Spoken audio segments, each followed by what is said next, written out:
The Sindoor, a vibrant vermilion mark, adorns the parting of hair for many Indian women. It is a sacred symbol. It signifies auspiciousness, commitment, and the sanctity of life. In the spring of 2025, this ancient symbol found a new, powerful resonance. It became intertwined with India's unyielding resolve.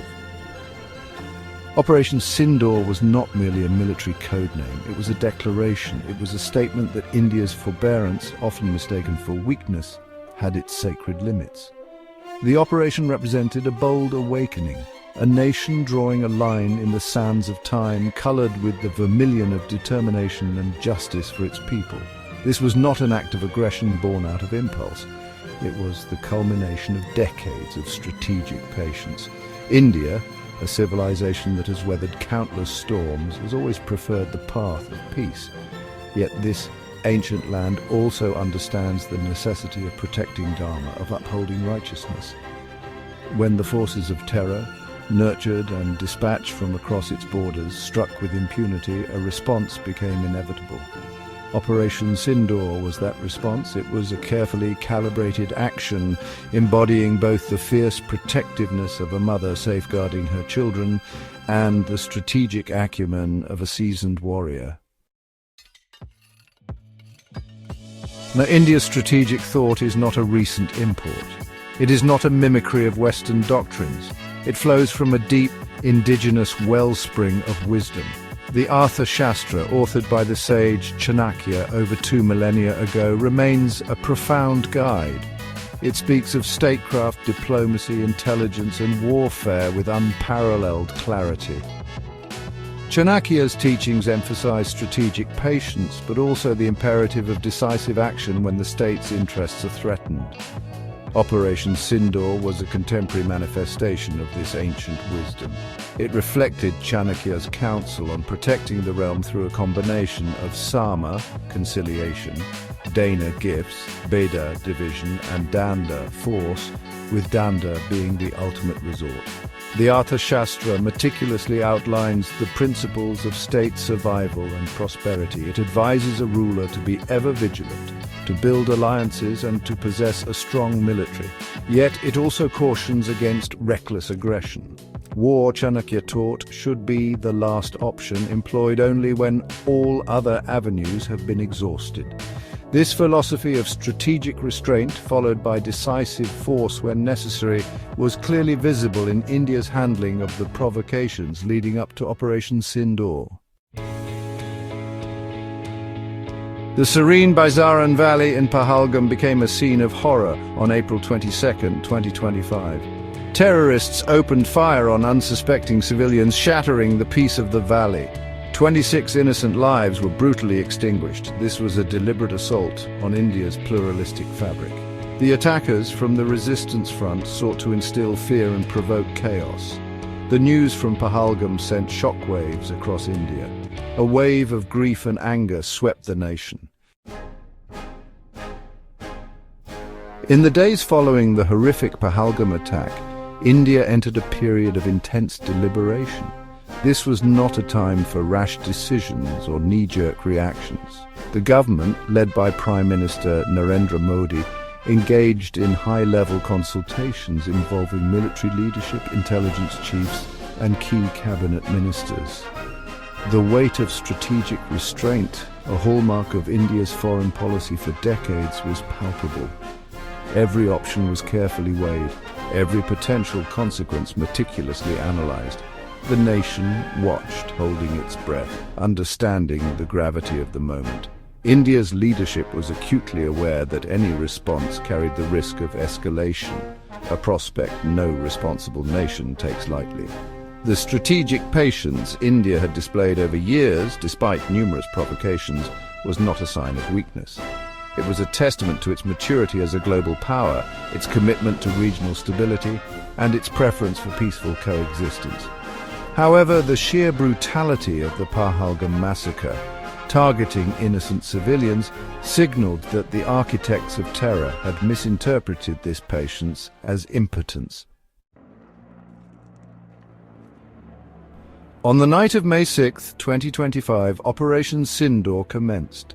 In a 25-minute window, Indian forces struck with surgical precision. 9 terrorist facilities were targeted, including hubs of Lashkar-e-Taiba and Jaish-e-Mohammed. The operation showcased India's advanced military capabilities. Strikes were conducted using standoff weaponry, minimizing risk to Indian pilots. Defense Minister Rajnath Singh confirmed over 100 terrorists were neutralized.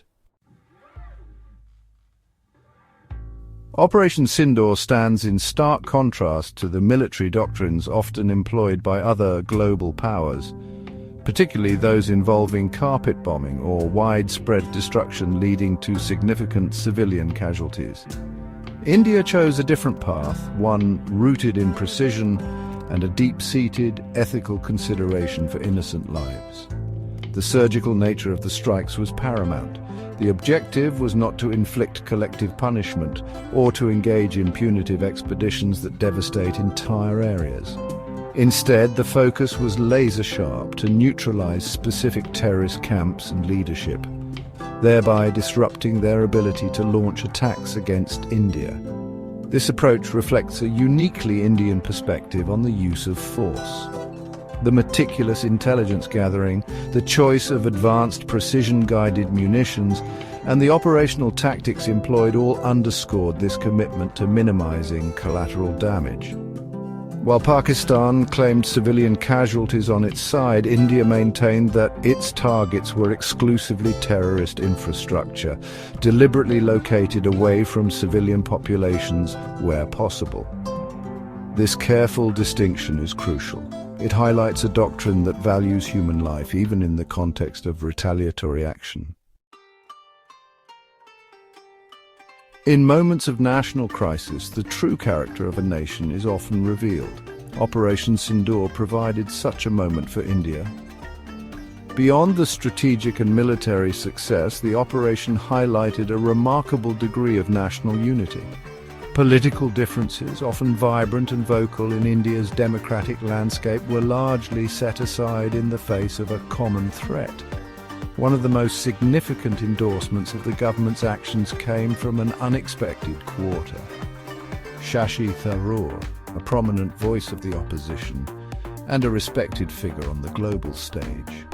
His words resonated deeply both within India and internationally.